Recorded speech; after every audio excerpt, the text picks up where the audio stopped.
तो प्लानिंग पढ़ चुके थे हम, मतलब रिवाइज कर चुके थे। आज का हमारा टॉपिक होगा कंट्रोलिंग। बीच के टॉपिक उड़े नहीं है, ये छोटा टॉपिक था तो मैंने सोचा इसको पहले टेकअप कर लिया जाए।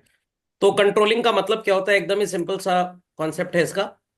Let us frame an example for this.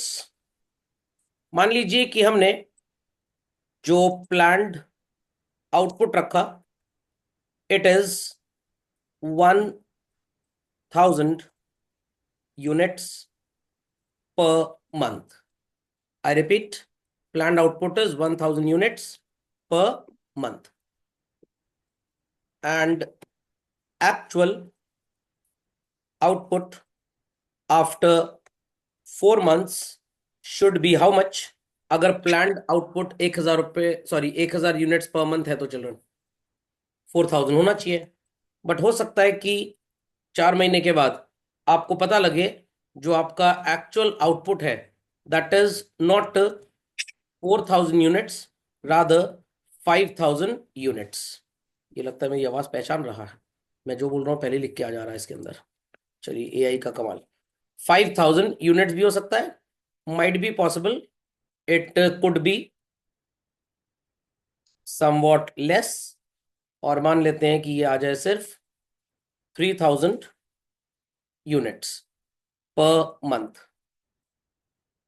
तो अब अगर आपने सोचा कि आपका एक्चुअल आउटपुट होना चाहिए था 1000 यूनिट्स पर मंथ का, बट हो रहा है 4000, सॉरी 5000 या 3000, तो इधर you are producing in excess और you are producing less.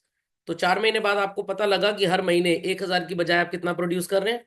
O sorry, एक छोटी सी मिस्टेक हो गई इसमें, ये टोटल लिखना था, मैंने गलती से वैल्यू को पर मंथ के हिसाब से लिख दिया, सॉरी।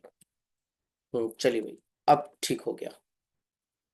सो 1000 यूनिट्स अगर पर मंथ है तो 4 मंथ्स का आउटपुट कितना होना चाहिए? 4000। और 4 महीने बाद पता लगा कि हमने प्रोड्यूस कर दिए 5000 यूनिट्स, तो वी प्रोड्यूस्ड एक्सेस और शॉर्ट चलनी एक्सेस। और अगर 3000 आया तो वी हैव प्रोड्यूस्ड शॉर्ट। तो अब इसमें खुश होने की जरूरत नहीं है कि ज्यादा प्रोड्यूस कर दिया तो बहुत अच्छी बात है।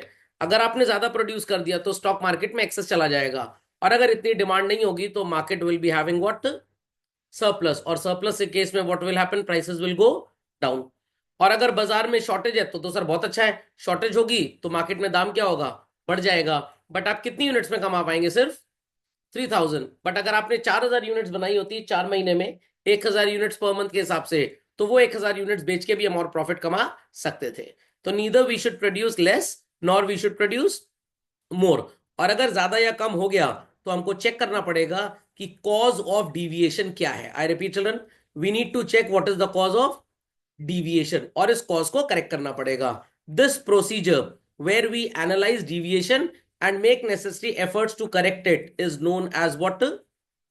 कंट्रोलिंग। तो जैसे घर में गैस स्टोव के फ्लेम को हम कंट्रोल करते हैं ताकि हीट ना ज्यादा हो ना कम हो, तो वैसे ही यहां पे भी आपको काम करना है। बात समझ में आ गई सबको? So controlling means the measurement of accomplishment. ये है हमारा accomplishment against the standards. This was the standard, and the correction of deviations to assure attainment of objective according to plans. तो अगर आपका planned output 1000 units per month का है तो 4 महीने का 4000 होना चाहिए। 5 प्रोड्यूस कर रहे हैं तो आप एक्सेस प्रोड्यूस कर रहे हैं, 3 प्रोड्यूस कर रहे हैं तो आप कम। तो क्यों ये डिविएशन आ रहा है and how to correct it, ये पूरी बातें कंट्रोलिंग में पढ़ी जाती हैं। कोई क्वेरी किसी को यहां तक समझने में भाई? पक्का? चलिए, तो let us understand what are the steps of controlling. सबसे पहले हम स्टैंडर्ड सेट करेंगे कि भाई हमें कितना आउटपुट प्रोड्यूस करना है। Like in my example, the standard was how much children?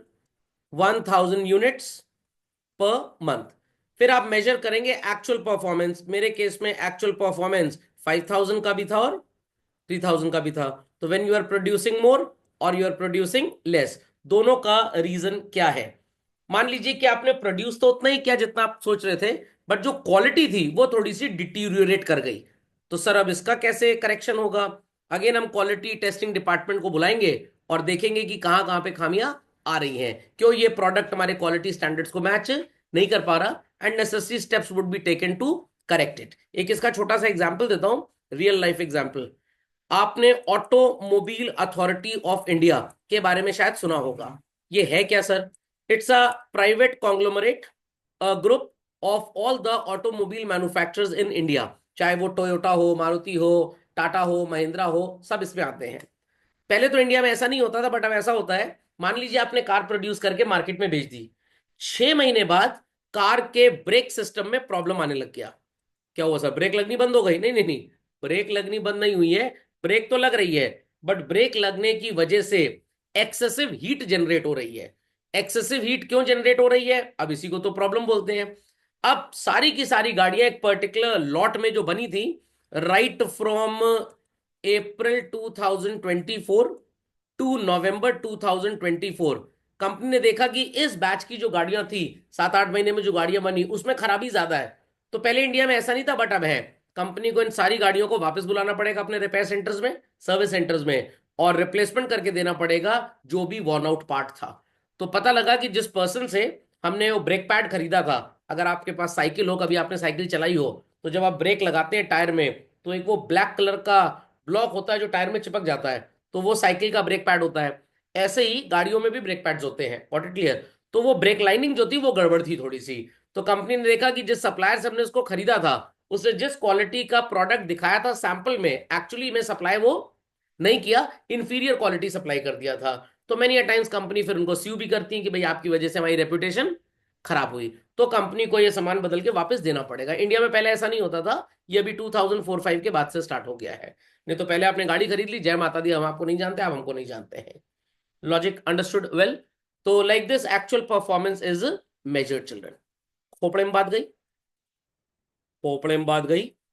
लगता है कुछ लोग अभी भी सो रहे हैं। एक बार गुड मॉर्निंग फिर से बोल देता हूं मैं, बोल ही दिया गुड मॉर्निंग, अब फिर से क्या बोलना। So there are several techniques for measurement of performance. First is personal observation, sample checking, performance report.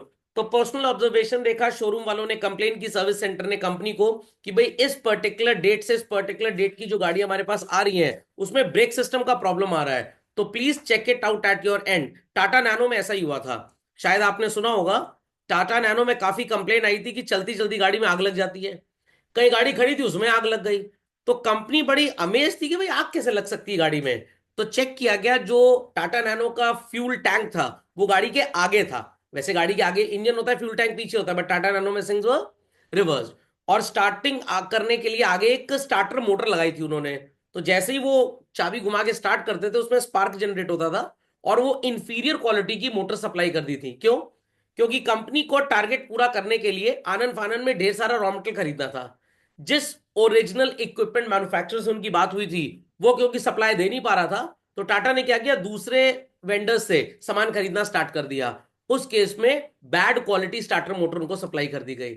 और उस स्टार्टर मोटर में डिफेक्ट क्या था, जब चाबी घुमा के स्टार्ट करते थे गाड़ी, तो स्पार्क होता था वो, और वहां पे बगल में पेट्रोल चाचू बैठे हुए थे। बस ओम नमः स्वाहा हो गया सबका। तो फिर टाटा वालों ने अपनी गाड़ियां मार्केट से वापस बुलवाई। हर गाड़ी की वो जो डिफेक्टिव स्टार्टर मोटर लगी थी, उन सबको रिप्लेस किया गया। तो दिस वाज पर्सनल ऑब्जर्वेशन। समझ में आ गई बात? समझ में आ गई बात भाई? Then we'll compare the actual performance with the standard. Actual performance है 5,000 यूनिट्स का, और स्टैंडर्ड था 1,000 पर मंथ। तो 4 मंथ्स में होना चाहिए 4, बट हो कितना रहा है 5। तो वील चेक इट आउट कि ये डिविएशन पॉजिटिव है तो भी नुकसान, और नेगेटिव है तो भी नुकसान। ज्यादा स्टॉक बेचेंगे तो मार्केट में सरप्लस, दाम गिर जाएगा। कम स्टॉक बेचेंगे तो जो प्रॉफिट कमा सकते थे वो कमा नहीं पाएंगे। तो अगर किसी बच्चे के ज्यादा मार्क्स आ गए, एक्सपेक्ट कर रहा था 90 आएगा बट 97 आ गया, तो क्या उसे बहुत खुश होना चाहिए? 7 ज्यादा कैसे आ गए? बगल वाला तो कह रहा था हमको कुछ आता नहीं है, हम तो उसी कॉपीज छाप के लिखे थे, मतलब उसको आता था। तो आपको ये बात याद रखनी है कि ये आपको जो 97 नजर आ रहा है मार्कशीट में, योर क्रेडिट इज ओनली 90। ये 7 नंबर नकल के भरोसे आए हैं। तो इस कॉन्सेप्ट को पढ़ लो, नहीं तो आगे जाके भविष्य में कहीं समस्या आ सकती है। सोचा था 90, बट आ गया 85। तो ये 5 नंबर कम क्यों हो गए? टीचर बोल रहा था बेटा ये चैप्टर भी पढ़ के चले जाओ, बट हमने कहा नहीं, हम तो चुलबुल पांडे, हम तो दबंग हैं, हम तो इंडिया का टैलेंट वहां दिखाएंगे, आ गया टैलेंट तुम्हारे सामने। Okay, so we need to analyse the deviation कि ऐसा हुआ क्यों। और ये दो तरह के होते हैं basically. Anything which is acceptable, चलो कोई बात नहीं, इतना तो ऊपर नीचे चलता ही रहता है, उसको बोला जाता है बच्चों मैनेजमेंट बाय एक्सेप्शन। एक छोटा सा एग्जांपल देता हूं। मान लीजिए कि आपकी एक कोल माइन है, व्हाट, कोल माइन, और एक ट्रक पे on an average 10,000 kilogram coal upload होता है। 1-2 किलो 10,000 किलो कोयले में गिर जाए, एक्स्ट्रा चढ़ जाए, कोई खास फर्क पड़ेगा? Not at all. But if you are a goldsmith, आप गोल्ड में ट्रेड करते हैं और दिन भर 1 किलोग्राम गोल्ड की ज्वेलरी आपके फैक्ट्री में या डिजाइनिंग सेंटर पे डिजाइन की जाती है। अब 1 किलो में अगर 10 ग्राम ज्वेलरी का भी हेरफेर हो गया तो इट्स अ कंसिडरेबल अमाउंट और इट्स इग्नोरेबल अमाउंट। कंसिडरेबल। तो 10,000 किलो कोयले में मैं कहता हूं अगर 50-100 किलो कोयला भी ज्यादा कम चढ़ गया तो कोई खास फर्क नहीं आएगा। 1 किलो कोयला मान लीजिए 50 रुपए का है, तो 100 किलो कोयला कितने का होगा? 5,000 रुपए का हो जाएगा। तो करोड़ 2 करोड़ के कंसाइनमेंट और कोयले जैसी चीज है, भाई कोई इतनी बात नहीं है। बट 1 किलो गोल्ड में अगर 10 ग्राम गोल्ड का भी हेरफेर हो गया तो 70-80 हजार रुपए का पर डे नुकसान हो रहा है। अगर आपने इसको नोटिस नहीं किया, करेक्ट नहीं किया, एक दिन में 80 हजार का नुकसान, तो बच्चों 3 दिन में कितने का नुकसान होगा? लगभग 2.5 लाख, 2,40,000। 30 दिन में 24 लाख रुपए का नुकसान, और साल भर में कम से कम कितने रुपए का नुकसान होगा सोचिए जरा। एक महीने में 25 लाख मान लीजिए मोटा मोटा, वॉट इट लिया, तो साल भर में 3 करोड़ रुपए का आपका नुकसान हो जाएगा। झेल पाएंगे इसको? Not at all. So this is known as critical point control. तो घर में खाना बना, थोड़ी सी दाल गिर गई, उबलते समय hardly makes any difference. But घर में अगर शॉपिंग करके मम्मी गोल्ड लाई और थोड़ा सा गोल्ड गिर गया, इट विल मेक डिफरेंस और it won't make difference again, it will make. तो एनालाइजिंग डिविएशंस का मतलब मेनी अ टाइम्स आप हो सकता है सरप्लस प्रोड्यूस कर दे, मेनी अ टाइम्स हो सकता है शॉर्टेज हो जाए। तो कुछ चीजें होती हैं जहां पे आप सरप्लस और शॉर्टेज को इग्नोर कर सकते हो, तो इसे क्या बोला जाता है? Management by exception. But at many places ये इग्नोर करने लायक नहीं होता, तो this is known as what children? Critical point control. बातें सुनाई पड़ रही सबको? पक्का?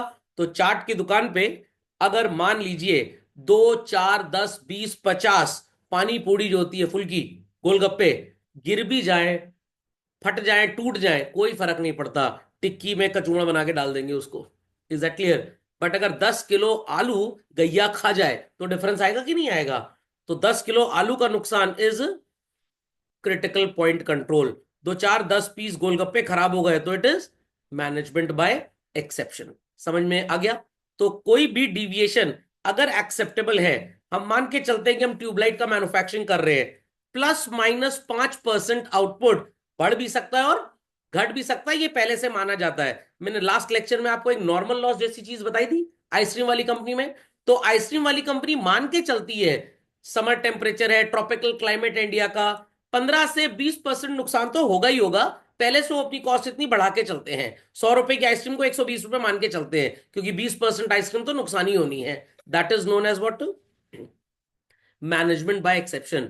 But some time it happens कि हाईवे पे ट्रक चल रहा है, ड्राइवर को नींद आ गई और पूरे ट्रक का एक्सीडेंट हो गया और लाखों रुपए की आइसक्रीम का स्टॉक स्वाहा हो गया। ये इग्नोर नहीं कर सकते आप। This is critical point control. तो अगर मैं कॉस्ट अकाउंटिंग की टर्म्स में बात करूं, वो चीज जो normal loss to the business है, it is management by exception, and those things which are abnormal loss for the business are critical point control. तो बालू का बिजनेस हम करते हैं, ट्रक पे बालू लदी हुई है, 10-20 किलो उड़ भी गई, कोई फर्क नहीं पड़ेगा। बट अगर हम गारमेंट्स का बिजनेस कर रहे हैं और एक ट्रक में मान लीजिए 5 करोड़ रुपए की क्लोथिंग है, उसमें से 100-200 ट्राउजर्स चोरी हो गए, क्या इसको इग्नोर कर सकते हैं? Not at all. अब चूहा कतर के दुकान पे रखे हो तो इसको कुछ नहीं किया जा सकता, बट चोरी हो गया तो क्रिटिकल पॉइंट कंट्रोल। तो those deviations which are very very very significant, we cannot ignore them और डिनाई देम, उसके बारे में कुछ ना कुछ करना पड़ेगा, तो it is critical point control. तो मेन सब्जेक्ट्स में अगर आपके मार्क्स कम हो गए, हो सकता है आगे आपको किसी एग्जाम में बैठने की परमिशन ना हो, वो आपके लिए ज्यादा इंपॉर्टेंट है। It is what? Critical point control. SUPW में बी ग्रेड मिले, डी ग्रेड मिले, कोई खास फर्क पड़ेगा हिंदुस्तान में? कोई फर्क नहीं पड़ेगा। बट जब विदेशी यूनिवर्सिटी में जाएंगे हार्वर्ड में, वो देखेंगे बेटा एसयूपीडब्ल्यू में क्यों कम आया है, वो फाइल ही नहीं जमा की थी ना, तो टीचर ने नौकरी बचाने के लिए हमको ई ग्रेड दे दिया, कम से कम एफ पे फेल होता था।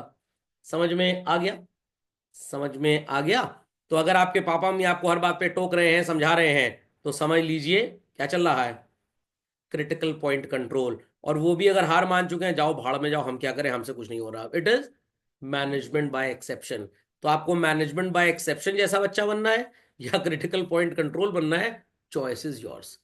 बच्चे एब्सेंट होते हैं, मैसेज करता हूँ वाई एब्सेंट, जब तक रिप्लाई नहीं आता मैसेज आता रहता है। It is critical point control. Is that clear? But हो सकता है कभी एब्सेंट हो गया, मैंने मैसेज ही नहीं किया, जाओ भाड़ में ना हो, मैं क्या करूं? It is management by exception. तो those things which are not very significant, acceptable है उतना damage, management by exception. Very significant, acceptable नहीं है, करेक्शन बहुत जरूरी है, it is critical point control. सुनाई पड़ गई बात? तो अगर ट्रेन के किसी एक कोच में पानी नहीं आ रहा, कोई फर्क नहीं पड़ता, क्या ट्रेन रुक जाएगी? It is management by exception. Railway इसको इग्नोर कर देगा, भाई अगले स्टेशन पे भर लेंगे।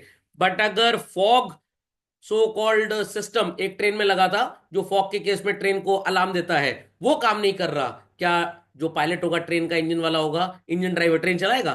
नहीं चलाएगा। It is critical point control. समझ में आया कि नहीं आया? पक्का? चलिए। So what are the causes of deviation? क्यों आपका आउटपुट जितना डिजायर्ड था उससे कम हुआ? Material could be defective, machinery गड़बड़ आ गई, पुरानी मशीन थी आपकी, प्रोसेस पुराना था, और फिजिकल कंडीशंस ऑफ वर्क जहां पे वर्कर काम कर रहा है वो काम ठीक नहीं था। तो मैंने अपने जेरोक्स वेंडर को बोला, भाई जल्दी से जल्दी बच्चों का स्टडी मटेरियल ला के दे दीजिए, दे नीड टू स्टडी। तो उसने कहा sir there are many books, तो मैं एक एक दो दो करके बुक्स दे दूं? मैंने कहा अच्छा ठीक है दे देना। जो पर्टिकुलर डेट बताई थी उसके 3 घंटे बाद वो मटेरियल डिलीवर हो रहा है, ठीक है, कोई फर्क नहीं पड़ता, it is management by exception. Is that clear? But अगर उसकी फोटोकॉपी की मशीन चोरी ही हो गई, अब वो 3 महीने बाद नई मशीन खरीदेगा, पैसा आएगा उसके पास, तो can I depend on that vendor again? No, मेरे को वेंडर चेंज करना पड़ेगा। तो it is critical point control. समझ में आ गया? तो शादी ब्याह के कार्यक्रम में अगर हर चीज खाने पीने की जो थी खराबी हो चुकी है, can we ignore this? It is critical point control. फल वाले ने बोला था ड्रैगन फ्रूट लाएगा, ब्लूबेरी लाएगा, नहीं लाया, पपीता ले आया, कोई फर्क की बात नहीं है।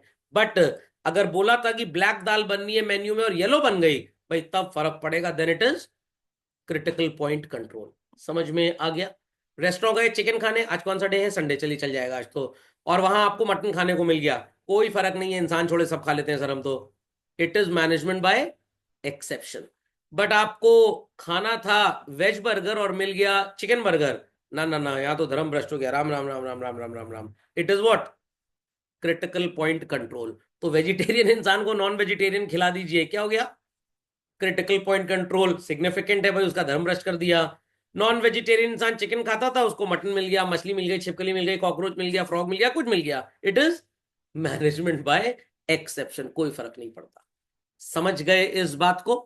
चलिए, बस अब और ज्यादा बड़बड़ नहीं करेंगे इसके ऊपर।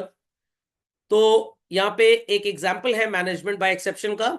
If the plan lays down 2% increase in labour cost as an acceptable range of deviation, then only increase in labor cost beyond 2%, say 5, should be brought to the notice of the management. It saves times and efforts of manager as they deal only with significant deviation. एक छोटा सा example लेता हूं।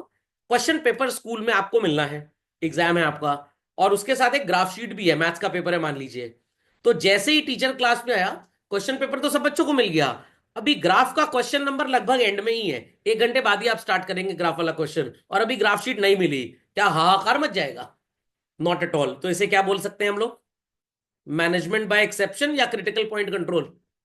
Management by exception. भैया इतना लिखो, अभी आ रहा है ग्राफ शीट, नहीं हम तो पहले ग्राफ शीट से ही करेंगे, हमें एक्स्ट्रा टाइम दिया जाए। अरे जी, पागलबंदी की बात है। बट मान लीजिए कि मैथ्स का पेपर था और गलती से ज्योग्राफी बढ़ गया क्लास में, तब क्या होगा? सर जो कुछ भी नहीं पढ़ के आए, काला अक्षर भैंस बराबर, उनके लिए मैनेजमेंट बाय एक्सेप्शन है। बट जिनको पता है किस चीज का पेपर है, उनके लिए क्रिटिकल पॉइंट कंट्रोल है। समझ में आ गया? बहुत पुरानी बात है, मेरा बेटा क्लास 3 में था, अब तो 12th में आ चुका है, उसका भी 2025 में बोर्ड का एग्जाम है। तो उसके दादाजी उसको स्कूल लेने आए, पूछा बेटा पेपर कैसा हुआ? ठीक हुआ। घर उसकी मम्मी ने पूछा पेपर कैसा हुआ? तो काउंटर अटैक क्या था, क्या पढ़ा के भेजी थी आज? आज मैथ्स का पेपर था और मैं सोशल पढ़ के गया था। समझ में आ गया? बट कर तो आया ठीक से, क्योंकि भाई मैथ्स तो रेगुलर पढ़ा ही हुआ था। तो इस केस में क्या बन जाएगा? Management by exception. बट अगर हिंदी का पेपर और सोशल पढ़ के आप चले जाएं, तो पूरी सोसाइटी आपको एकदम तुच्छ प्राणी की तरह देखेगी, आपको एक भी क्वेश्चन मैच नहीं कर रहा है जो पढ़ के आए थे। It is critical point control. What it clear? ऐसा कभी आपके साथ भी शायद हुआ होगा, पढ़ के कुछ और पेपर किसी और चीज का आ गया। खैर 11वीं 12वीं में ऐसा नहीं होता, उसके दो रीजन हैं, एक तो बच्चे पढ़ते ही बहुत कम है मैक्सिमम, और दूसरा सब्जेक्ट भी कम ही होते हैं। और बचपन में तो रीडिंग, रेसिटेशन, राइटिंग, एकदम पूरे सब्जेक्ट का द्रौपदी हरण हो गया समझ लीजिए। 4 4 5 5 एक ही सब्जेक्ट में बच्चा पेपर दिए जा रहा है, maths oral, maths written, maths table, ये भगवान पता नहीं कौन कौन सा है। तो 2% तक का अगर लेबर कॉस्ट में बढ़ोतरी है तो हम ठेकेदार को बोलेंगे भैया ये मत बताना, अगर इससे महंगी लेबर मिले तो अवश्य बता देना, क्योंकि हमको अप्रूवल लेना पड़ेगा लेबर की सैलरी को पे करने के लिए। तो 2% तक it is management by exception, और उसके ऊपर it becomes what, critical path control. समझ में आ गया? मेरी मम्मी ने एक बार सब्जी मंडी मेरे को भेजा, बोला भरता बनना है तो जाओ बैंगन लेते आओ। मैं गया मार्केट, मैंने कहा भैया 1 किलो बैंगन दे दो, और वो जो बैंगन आलू में लंबा वाला बैंगन डलता है मैं वो लेके चला आया। मम्मी बोली अरे भरता बनना था बैंगन लेते आते, तो मैंने बैंगन ही तो लेके आया हूँ, कह रही हो गोल वाला बैंगन चाहिए। मैंने कहा आपने क्लियर किया था। तो अब वो कह रही है अब बैंगन आलू की सब्जी बनेगी, भरता नहीं बन सकता। तो भरते की जगह बैंगन आलू बन गया। Can it be management by exception? अब क्या होगा, क्रिटिकल पाथ कंट्रोल हो जाएगा। समझ में आ गई सबको बात? खोपड़े में बात गई? चलिए, so what are the advantages of management by exception? ये रूटीन प्रॉब्लम्स है, सबऑर्डिनेट्स के ऊपर छोड़ सकते हैं, सुपीरियर्स तक ये बातें आती भी नहीं है। तो रोजमर्रा की जो भी थोड़ी बहुत बातें आप घर में पापा मम्मी से डिस्कस कर लेते हैं, दादाजी वगैरह या पूरी फैमिली का इन्वॉल्वमेंट नहीं है, it is management by exception. Is that clear? तो कौन सी कोचिंग आप जाएंगे, कौन से स्कूल जाएंगे, आपके पापा मम्मी डिसाइड कर लेंगे, कोई बड़ी चीज नहीं है। शादी किस खानदान में होगी, इसमें दादा दादी का decision plays a very very very important role. समझ में आ गया? तो शादी ब्याह की बात पूरे परिवार के साथ बैठ के होनी है। क्या हो गया भाई ये, क्रिटिकल पॉइंट कंट्रोल। अपनी मर्जी की लड़की से लड़का शादी करके घर ले आए, मम्मी से कह रहे मम्मी बहू को आशीर्वाद दे दो। अब मम्मी तो चुलबुल पांडे भड़क जाएंगी, तेरी हिम्मत कैसे हुई, समझ में आ गया, बिना मेरी मर्जी की शादी की है। तो मम्मी ने शादी को क्या बना दिया, क्रिटिकल पॉइंट कंट्रोल। होने वाली लड़की लड़के से बोल भी रही है, अपनी मम्मी से बोलो अरे मम्मी मेरे फेवर में, तुम परेशान ना हो, लेट्स टेक 7 फेराज एंड ऑल दैट, पैसा बचेगा। तो ये क्या कर दिया आपने, तो आपने शादी को मैनेजमेंट बाय एक्सेप्शन ले लिया और मम्मी ने इसको क्रिटिकल पॉइंट कंट्रोल बना दिया। समझ गए सब लोग? काफी जगह विदेशों में सुना होगा लोगों के 3 3 4 4 डाइवोर्स होते रहते हैं शादी ब्याह में। हिंदुस्तान में ऐसा कम हुआ, थोड़ा चलन बढ़ गया इधर। तो ये मैनेजमेंट बाय एक्सेप्शन है, विदेश में डाइवोर्स होना, हिंदुस्तान में इसको बड़ा गलत माना जाता है। तो हिंदुस्तान में डाइवोर्स होना क्या है, क्रिटिकल पॉइंट कंट्रोल। पैसा ज्यादा खर्चा होता है ना, 50 लाख रुपए खर्च हो गया, आप कह रहे हैं डाइवोर्स हो गया। पापा मम्मी कह रहे डाइवोर्स ही करना, तो वो सत्यनारायण की कथा में शादी कर ली होते 4,000 रुपए में। समझिए सब लोग? It saves times and efforts of manager as they deal with only significant deviation. खोपड़े में बात गई कि नहीं गई, समझ में आ गया? चलिए, बड़ा इंपॉर्टेंट है, इसको याद रखिएगा। Let's continue with what is critical point control. Controlling process by focusing on key result areas which are critical to the success of an organization। एक ऑफिस में पीओएस मशीन, वो पॉइंट ऑफ सेल मशीन नहीं होती जिसमें आप वो card लगा के या तो कॉल अपने कार्ड को स्कैन करके पेमेंट करते हैं, वो खराब हो गई है। तो अब पेमेंट का और क्या तरीका है, QR code can be use, yes और नो। बट अगर इंटरनेट ही काम नहीं कर रहा तो ना क्यूआर काम करेगा ना पीओएस मशीन काम करेगी, सिर्फ कैश काम करेगा। तो इंटरनेट का काम ना करना पेमेंट सिस्टम के लिए क्या बन जाएगा, critical point control.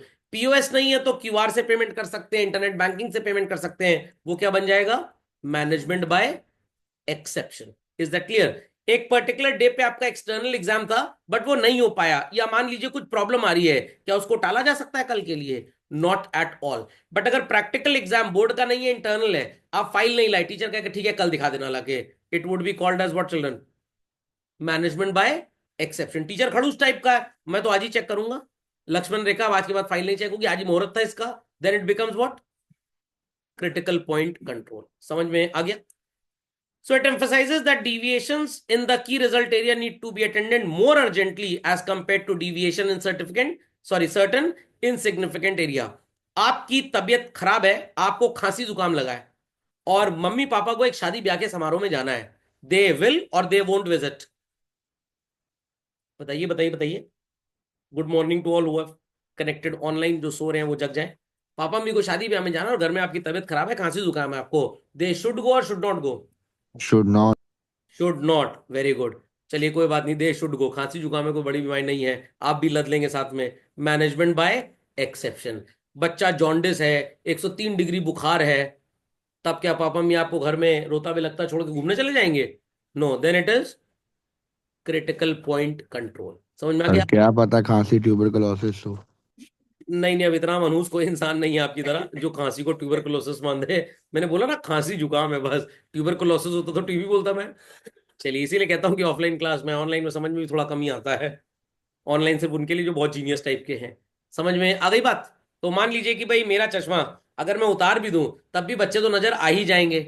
Is that clear? But अगर आईसाइट बहुत वीक हो कि भाई स्क्रीन भी मेरे को नजर नहीं आएगी, क्या मैं पढ़ा पाऊंगा? नो। तो अगर बहुत ज्यादा आईसाइट वीक है तो मल्टीपल चश्मे होने चाहिए मेरे पास। जैसे बागबान में अमिताभ बच्चन का चश्मा टूट जाता है और उनके बच्चे चश्मा नहीं बनवा के देते, तो क्या हो जाएगा? ये क्रिटिकल पॉइंट कंट्रोल। तो आपके पास सन ग्लासेस हैं या नहीं है कोई फर्क नहीं पड़ता, management by exception. But eye lens अगर आपका काम नहीं कर रहा तो it is critical point control. तो दोनों में डिफरेंस समझ में आ गया कि नहीं आ गया? पक्का? कंफर्म? चलिए। So, for example, in a manufacturing organization, increase in 5% of labor cost may be more troublesome than 15% increase in postal charges. तो postal charges 100 रुपए हैं हर वीक के, हर हफ्ते के, ये 115 हो गए, कोई फर्क नहीं पड़ेगा। लेबर की cost 1 crore rupees per day है, तो 1 करोड़ रुपए पर डे जहां आप खर्च कर रहे हैं, वहां अगर 5% भी बढ़ गया तो कंसिडरेबल अमाउंट है। 100 रुपए पर वीक अगर आप खर्च कर रहे हैं, 15 क्या 50% भी बढ़ गया तो बहुत कंसिडरेबल नहीं है। तो अगर मेरे को स्टडी मटेरियल जेरोक्स करवाना है तो I have to see to it की cost should be kept minimum. अगर जेरोक्स वेंडर कह रहा है सर 10% जरा कॉस्ट बढ़ा दीजिए, I said no no no no, क्योंकि फोटोस्टैट में इतना पैसा खर्च होता है, 10% भी काफी बड़ा अमाउंट हो जाएगा। Is that clear? बट अगर पोस्टल चार्जेस लेटर से 100 रुपए है और पोस्टल डिपार्टमेंट उसको 20% भी बढ़ा देता है तो कोई फर्क नहीं पड़ेगा, बिकॉज 100 रुपी का 20% is not very huge, it's a manageable affair. But हर महीने अगर 15 से 20 हजार रुपए का जेरोक्स वेंडर का बिल है, वो 10% भी बढ़ गया तो वो हाईली कंसिडरेबल हो जाएगा। बात सुनाई पड़ रही है? पक्का? तो ऑक्सीजन सिलेंडर में जितने परसेंटेज ऑक्सीजन पेशेंट को देना है, आधा 1% बढ़ भी गया तो फर्क नहीं होगा। बट जो हार्ट वाली मेडिसिन पेशेंट को लेनी है, अगर 1 मिलीग्राम भी चेंज आ गया तो उसके ब्लड सर्कुलेशन में डिफरेंस आ जाएगा। Logic is being understood well और नॉट चिल्ड्रन? समझ में आ गया? चलिए। तो एडवांटेजेस ऑफ सीपीसी स्टडी क्या है भाई? Focuses managerial attention on important areas. अब एक चीज याद रखिएगा, जो हमारे सुपीरियर लेवल मैनेजर्स होते हैं they are concerned for CPC, but जो सबऑर्डिनेट्स होते हैं they are concerned with management by exception. समझ में आ गया? आप ये भी बोल सकते हैं सीपीसी सेंट्रलाइजेशन की तरफ फोकस्ड है और मैनेजमेंट बाय एक्सेप्शन डिसेंट्रलाइज। तो छोटे मोटे डिसीजंस लेने हैं आप खुद ही ले लीजिए, आपके पापा ने आपको राइट दे दिया है, बट इंपॉर्टेंट फैमिली डिसीजन पापा ही लेंगे, that is critical point control. Is that clear? समझ में आ गया भाई? Identifies the critical problems which need timely action to keep the organisation right in track. तो अब पाकिस्तान यूएस से किस तरह की मिलिट्री डील कर रहा है, ये इंडिया के लिए समझना बहुत जरूरी है। Critical point control. But Pakistan में चावल की खेती किस तरह से हो रही है, इसका इंडिया से कोई खास लेना देना नहीं है। This is management by exception. Okay. So corrective action कैसे लेंगे मैंने बता दिया, इसमें कुछ खास आपको पढ़ना नहीं है। तो करेक्टिव एक्शन में आता क्या क्या है? क्वालिटी को बेटर कर लीजिए, जो भी मशीन आपकी खराब हो गई है या अगर पुरानी है तो उसको रिप्लेस कर लीजिए। टेक्नोलॉजी शुड बी अपग्रेडेड, अपने एग्जिस्टिंग प्रोसेस को जो आउटडेटेड है उसको मॉडिफाई करिए। और फिजिकल कंडीशंस ऑफ वर्क जो है वर्कर्स की, कीप देम समवॉट बेटर। दोनों बातें क्लियर हो गई, management by exception and critical point control. पक्का? तो मान लीजिए कि मेरे लैपटॉप में ये माइक्रोसॉफ्ट एज प्रोसेसर ठीक से काम नहीं कर रहा और मेरे को पीडीएफ ओपन करना है, तो मैं इसकी जगह एडोब एक्रोबैट रीडर यूज कर लूंगा। तो ये क्या हो गया, मैनेजमेंट बाय एक्सेप्शन या critical path control? Management by exception. But अगर इंटरनेट नहीं चल रहा है तो सोचने का विषय है, कैसे भाई क्लास हो पाएगी ऑनलाइन वाले बच्चों के लिए, then it is critical path control. तो आपके व्हीकल में हवा थोड़ी कम भी हो जाए कोई खास फर्क नहीं पड़ेगा, बट अगर फ्यूल कम हो जाएगा तो खास फर्क पड़ेगा। समझ में आ गया? तो ठंडी के सीजन में पानी पीना ज्यादा इंपॉर्टेंट है या विंटर क्लोथिंग, सो कॉल्ड कपड़े पहनना, मतलब स्वेटर वगैरह ज्यादा इंपॉर्टेंट है चिल्ड्रन? स्वेटर पहनना। तो सर्दी के मौसम में अच्छा स्वेटर होना जरूरी है। क्रिटिकल पाथ कंट्रोल, पानी कम ज्यादा भी पी लेंगे खास फर्क नहीं पड़ेगा। Logic went well? पक्का? कंफर्म? चलिए भाई। Importance, SRGOM। accomplishing organizational goals, it guides the organization and keep it on the right track. Railways में होता क्या है कि भाई कोरे के सीजन में ट्रेन्स बहुत लेट होती हैं, ठीक है। अब अगर आप राजधानी, वंदे भारत, एसी या तेजस एक्सप्रेस, इन ट्रेन्स की बात करें जिनके टिकट्स भी ज्यादा होते हैं, इस पे ट्रैवल करने वाली जेंट्री भी थोड़ी रिच कम्युनिटी है, तो क्या इन ट्रेन्स को डिले करना कंट्री के लिए अच्छा है? Not at all. बाकी ट्रेन जो टाइम पास टाइप की हैं, कामायनी एक्सप्रेस, नंदन कानन, ये रेलवे स्टेशन में सुनाई देती रहती है हमेशा, ये तो हमेशा लेट ही आती हैं, टाइम पे कभी आती नहीं है, तो इनको आप लेट चला सकते हैं। किसी पर्टिकुलर ट्रेन पे या फ्लाइट पे मान लीजिए प्राइम मिनिस्टर ट्रैवल कर रहे हैं, तो वो रूट ज्यादा क्लियर रखना जरूरी है, या मेरे जैसा टीचर ट्रैवल कर रहा है वो रूट ज्यादा क्लियर रखना जरूरी है? हाँ, प्राइम मिनिस्टर, क्योंकि वो क्लियर है ना, हम तो बिजी हैं, जहां पे भी रुक जाएंगे पढ़ाने लग जाएंगे, वो थोड़ा ही काम कर सकते हैं।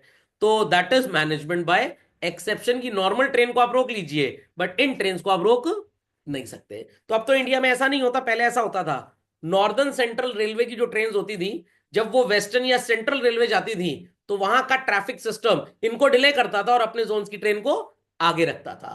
तो अपने जोन की ट्रेन को टाइम पे ट्रैवल करवाना उनके लिए ज्यादा इंपॉर्टेंट था, क्रिटिकल पाथ कंट्रोल। दूसरे जोन की ट्रेन आ रही है, इसको लेट होने तो कोई बात नहीं, मैनेजमेंट बाय एक्सेप्शन। तो दिस इंपॉर्टेंस इज कि जो भी हमने गोल डिसाइड किया है, अगर कुछ डिविएशन आ रहा है और उसकी वजह से काम टाइम पे कंप्लीट नहीं हो पा रहा, तो हमको उसको पहले सही करना पड़ेगा।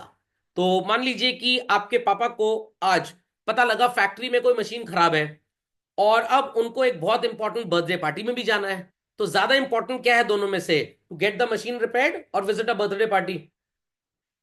गेट द मशीन रिपेयर्ड, तो वो क्रिटिकल पाथ कंट्रोल हो गया। Controlling helps in making efficient use of resources. तो अगर आपने स्पॉइलेज को या डैमेज को कंट्रोल नहीं किया, मशीन में ऑयल का लीकेज बरकरार है और मशीन की रनिंग कॉस्ट बहुत ज्यादा आ रही है। अभी हमारे घर में जैसे दो वॉशरूम है, दोनों में गीजर लगा हुआ है। अब गीजर क्या काम करता है पता है ना? नहीं, चाय का पानी उसमें नहीं गर्म करते हम लोग।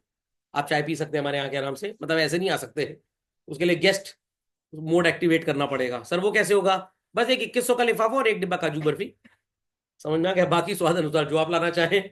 तो अब गीजर का बटन गड़बड़ा गया, ऑन ऑफ वाला स्विच, ज्यादा लोड आया, कहीं शॉर्ट कर गया होगा, बट दूसरे वॉशरूम में गीजर काम कर रहा था। तो अब उस स्विच को रिप्लेस कराएं या उसके आगे अगरबत्ती लगा दें कि वो अपने आप खराब हुआ तो अपने आप सही भी हो जाएगा? क्या ऐसा होगा? Not at all. What it clear? तो जहां पे खराब हुआ था वो वाला वॉशरूम यूज भी ज्यादा होता था, तो आनंद फानंद में तुरंत घनश्याम भैया को फोन किया गया। अभी घनश्याम भैया कौन है? अरे हमारे अपने इलेक्ट्रीशियन, भैया आके इसको अब एमसीबी लगा के इसको सही कर दो, और अच्छी क्वालिटी की एमसीबी लगाना। तो that was an important thing to be taken care of. Is that clear? और उस चक्कर में एक दोस्त की पार्टी में 1 घंटा हम लेट पहुंचे, अब वहां पे कोल्ड ड्रिंक ही खत्म हो गई थी। तो दोस्त से मैंने कहा चलो 20 रुपए दे दो मेरे को, मैं कल कोल्ड ड्रिंक पी लूंगा जाके। तो that is critical point control. समझ में आया? बट यही अगर गर्मी का सीजन होता, जहां पे सूरज चाचू इतना चमकते हैं प्रयागराज में कि 52 डिग्री पे वैसे ही पानी गर्म रहता है वाटर टैंक में, क्या तब हम इतना आनंद फानंद में पार्टी में लेट जाते? नहीं जाते। तो वही चीज यहाँ पे भी है, जो भी आपके पास रिसोर्सेज हैं, आपको उनको एफिशिएंटली यूज करना है, ताकि आपकी फैक्ट्री, ऑफिस, जहां पे भी काम चल रहा है, वो स्टॉप नहीं होना चाहिए। तो suppose it is a stock broking house जो इंटरनेट के थ्रू शेयर्स की बाइंग सेलिंग करते हैं। अब अगर इनके पास मल्टीपल इंटरनेट कनेक्टिविटीज नहीं है, तो क्या ये दिन भर स्टॉक ब्रोकिंग टाइम पे ऑर्डर्स को एग्जीक्यूट करा पाएंगे? नहीं करा पाएंगे। तो जो अच्छे स्टॉक ब्रोकिंग हाउसेस होते हैं, उनके पास लीज्ड लाइन होती है। अब सर लीज्ड लाइन क्या होती है? It's a dedicated internet line. जो हमारे आपके घर में आती है वो डेडिकेटेड नहीं होती। कुछ ऐसे समझ लें कि बिजली घर से एक तार आपके घर पे आई, आपके घर में एक पर्सनल ट्रांसफार्मर लगा हुआ है, पूरे मोहल्ले की लाइट भी अगर चली जाएगी तो आपके घर की लाइट नहीं जाएगी। आपको एक लीज, एक अलग से स्पेसिफिक कनेक्शन मिला है, चार्जेस भी उसके ज्यादा होते हैं। Is that clear? कुछ ब्रोकर्स तो क्या करते हैं, वीसैट लगवा लेते हैं। अब ये क्या होता है?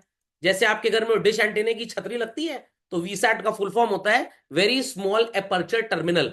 इसका डायरेक्ट सैटेलाइट से लिंक होता है, बीच में अगर इंटरनेट वाली तार टूट भी गई अंडर सी केबल, तो कोई फर्क नहीं पड़ेगा, क्योंकि उनके लिए speed and connectivity is very important. Ensures order and discipline to minimise dishonest behaviour on the part of employ. ये कैसे होगा भाई? या तो सीसीटीवी कैमरा लगवा दीजिए, और अगर ये भी नहीं लगवा रहे तो आप उनको प्रॉपर सैलरी दे दीजिए, तो कभी भी वो डिसऑनेस्ट प्रैक्टिसेस को अडॉप्ट नहीं करेंगे। पता लगा सैलरी ठीक नहीं दे रहे हैं, वो कैमरा ही चुरा ले गए। Controlling improves employees motivation as employees know well in advance standard performance on which they will be appraised. तो अगर एम्प्लॉय को पता है कि अगर मेरा परफॉर्मेंस बेटर नहीं हुआ तो मेरा प्रमोशन नहीं होगा, तो you need to give them incentives. Controlling helps in judging the accuracy of standards की जो स्टैंडर्ड आपने मेंटेन किया अपने गुड्स या सर्विसेज को प्रोड्यूस करने के लिए। इट्स जस्ट लाइक दैट कि अमेजोन पे जब आप कुछ खरीदते हैं तो प्रोडक्ट रेटिंग होती है जो सेलर या वेंडर के स्टैंडर्ड्स को अपग्रेड करता है। अब आपने अगर 5 स्टार रेटिंग उसको दे दिया तो वो प्रोडक्ट जब दूसरे लोग खरीदेंगे आपकी रेटिंग देखकर तो एक उनके मन में पॉजिटिव एटीट्यूड आ जाएगा।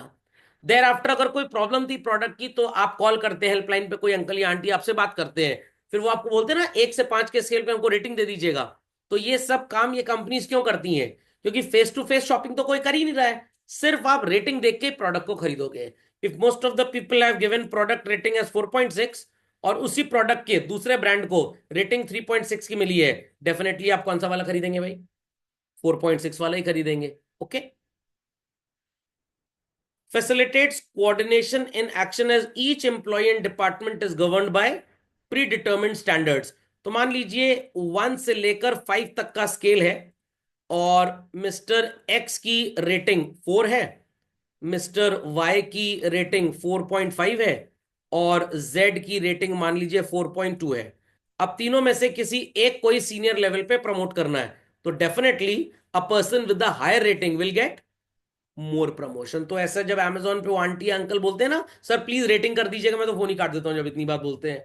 तो अगर आप खाली हैं, कोई काम नहीं है आपके पास और आपने इनकी रेटिंग कर दी तो अकॉर्डिंगली इनका परफॉर्मेंस इसी पे जज होता है। बट अगर रेटिंग आप नहीं भी करते, ये जो टेलीफोन लाइंस होती हैं रिकॉर्डेड होती हैं, इस पे देखा जाता है क्वालिटी कंट्रोल डिपार्टमेंट के थ्रू कि जो भी हमने रिस्पॉन्स दिया फीडबैक दिया वो एप्ट था या नहीं था। पता लगा ऊल जलूल बकवास कर रहे हैं, लोगों को कन्विंस करके बस बढ़िया रेटिंग से अपनी रेटिंग हाई करवा ली बट सही फीडबैक नहीं दिया, तो हो सकता है 4 वाले को प्रमोशन मिले और 4.5 वाले को ना मिले। तो देर आर मेनी पैरामीटर्स। समझ में आ गया? चलिए, तो this was the basic reason कि मैंने क्यों आपको कंट्रोलिंग पढ़ाया आज, बिकॉज कंट्रोलिंग और प्लानिंग में काफी सिमिलैरिटीज भी होती हैं। ध्यान से सुनिएगा। Controlling takes place on the basis of standards. तो स्टैंडर्ड्स डेवलप करना ही क्या माना जाएगा बच्चों? I repeat, to setup standards is a process of planning. खोपड़े में बात गई। फिर एक्चुअल के साथ कंपेयर करके डिविएशन सही करना इज नोन एज कंट्रोलिंग। खोपड़े में बात गई। Planning without controlling is meaningless. आपने प्लान तो बनाया कि भाई हमारा आउटपुट इतना होगा, प्रोडक्ट की क्वालिटी ये होगी, बट अगर डिविएशन हुआ तो हम उस समय क्या करेंगे ये भी आपको इन एडवांस सोचना पड़ेगा। तो दोनों में कंपेयर करेंगे तो ब्रॉडर क्या है बच्चों? Planning, and controlling is still narrower. Is that clear? Planning is prescriptive whereas controlling is evaluative. अब इसका क्या मतलब होता है? प्रिस्क्रिप्टिव का मतलब होता है जैसे हम बोलते हैं ना भाई डॉक्टर के पास गए, उन्होंने हमें दवाई सजेस्ट की है, प्रिस्क्रिप्शन दिया है, तो you can say planning only suggests the alternates which could be used. Actual alternate use करके आउटपुट बढ़ा कि घटा, that is said by controlling. याद रहेगा सबको? Planning and controlling both are forward looking. Sir मतलब भाई प्लानिंग भी आप करते हैं फ्यूचर के लिए और देखते हैं कि जो प्लान किया था उसको मीटअप कर पा रहे हैं कि नहीं, और अगर नहीं कर पा रहे तो उसका कॉज क्या है। तो आप यहां पे एक टेक्स्ट लिख लीजिए, बड़ा इंपॉर्टेंट है। Just right this text children. Cause of controlling was already listed under planning.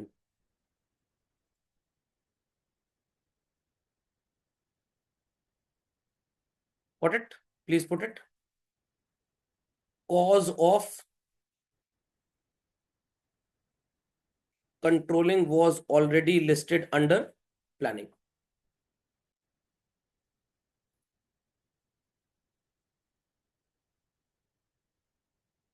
Let me put it here, जहां पे ये ठीक से नजर आ जाए आप सबको।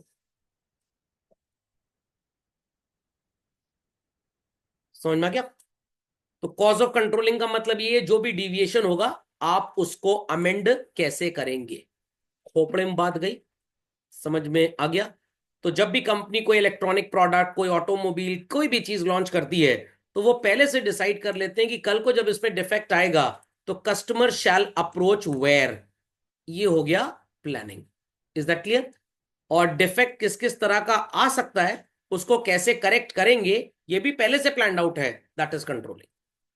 नंदस, चलिए। सो बोथ आर फॉरवर्ड, समझ गए सब लोग? बोथ आर लुकिंग बैक का मतलब क्या होता है? व्हेन वी से कि जो हमने प्लान किया था हम उतना आउटपुट प्रोड्यूस कर पा रहे हैं कि नहीं। अगर ज्यादा प्रोड्यूस कर दिया तब भी उसको देखना पड़ेगा, कम प्रोड्यूस कर दिया तब भी देखना पड़ेगा। तो लुकिंग बैक का मतलब what was planned has been met और नॉट। लॉजिक समझ में आ गया?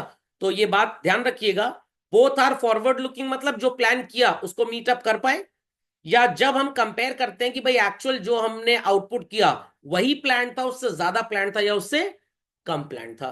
तो ये जो बात है both planning and controlling are looking back, यहां पे आता है कंट्रोलिंग का कंपैरिजन वाला पॉइंट। सुनाई पड़ गई बात? सुनाई पड़ गई बात? चलिए। What are the features of controlling? Goal oriented, जो आपने सोचा है वो इफेक्टिवली एंड एफिशिएंटली। एफिशिएंटली का मतलब क्या होता है, फिर से बता दीजिए? To produce goods and services at optimum cost. और इफेक्टिवली का मतलब क्या होता है भाई? To do the activity in given time. Is a pervasive function. Planning भी परवेसिव था। तो व्हेन इट इज आस्क्ड कि भाई कंट्रोलिंग में और प्लानिंग में सिमिलैरिटीज क्या है, तो पहली सिमिलैरिटी तो यही है, both are forward looking and backward looking. दो समझ में आ गई? कंट्रोलिंग भी परवेसिव है और प्लानिंग भी। कंट्रोलिंग भी goal oriented as well as planning भी गोल ओरिएंटेड है। बस फर्क इतना है कि प्लानिंग में सिर्फ हम एक फोरसाइट रखते हैं कि हम क्या करेंगे, फिर जब एक्चुअल को आप उससे कंपेयर करते हैं तो वहां पे कंट्रोलिंग स्टार्ट हो जाता है। तो end result, whether plans were effectively met और not, is achieved only by controlling. समझ में आ रहा है? कोई डाउट तो नहीं है? चलिए भाई। Controlling is a continuous function. ऐसा नहीं है कि बस आप एक बार ही कंट्रोलिंग करते हैं। आपने अगर प्लान किया कि 200 यूनिट्स पर मंथ हम प्रोड्यूस करेंगे, तो हर मंथ के एंड में यू विल बी चेकिंग कि आपका आउटपुट 200 से ज्यादा हो रहा है या 200 से कम हो रहा है। और अगर 200 हो भी रहा है तो सेम क्वालिटी आ रही है या नहीं आ रही है। Is that understood? तो अमूल या ये जितनी भी मिल्क प्रोसेसिंग यूनिट्स हैं, ऐसा नहीं कि बस एक बार दूध का पैकेट पैक हो खत्म। हर 100 दूध के पैकेट में मान लीजिए 2 पैकेट निकाल के चेक कर लिया कि क्वालिटी सही है कि नहीं, कोई अडल्टरेशन तो नहीं हो रहा, कोई बैक्टीरियल इफेक्ट तो इसके अंदर नहीं आ रहा है। नहीं तो पता लगा फूड सिक्योरिटी और अथॉरिटी ऑफ इंडिया जो है वो आपकी बैंड बजाने चली है। So controlling is not the last function of management, it brings back management cycle back to planning function. अब अगर आपका आउटपुट 200 से ज्यादा है, रीप्लान किए ज्यादा क्यों हो रहा है? अगर 200 से कम है, रीप्लान किए कम क्यों हो रहा है? पता लगा कि प्रोडक्ट तो तैयार है बट पैकेजिंग मटेरियल की शॉर्टेज की वजह से हम उसको मार्केट में डिस्पैच नहीं कर पा रहे। तो आपको अपने supply chain management, logistics, transportation को ठीक करना पड़ेगा। ये पॉइंट तो कॉमन है, looking back and forward looking already आप पढ़ चुके हैं। खोपड़े में बात गई? कोई डाउट किसी को? समझ में आ गया? चलिए, इसी के साथ आपका कंट्रोलिंग होता है पूरी तरह से समाप्त। Got it clear? Next lecture में हम अपने प्लानिंग के बाद के जो टॉपिक्स हैं, that is elements of management in sequence, organising से पढ़ना स्टार्ट करेंगे। ओके, चलिए आज की सेवाएं होती हैं समाप्त।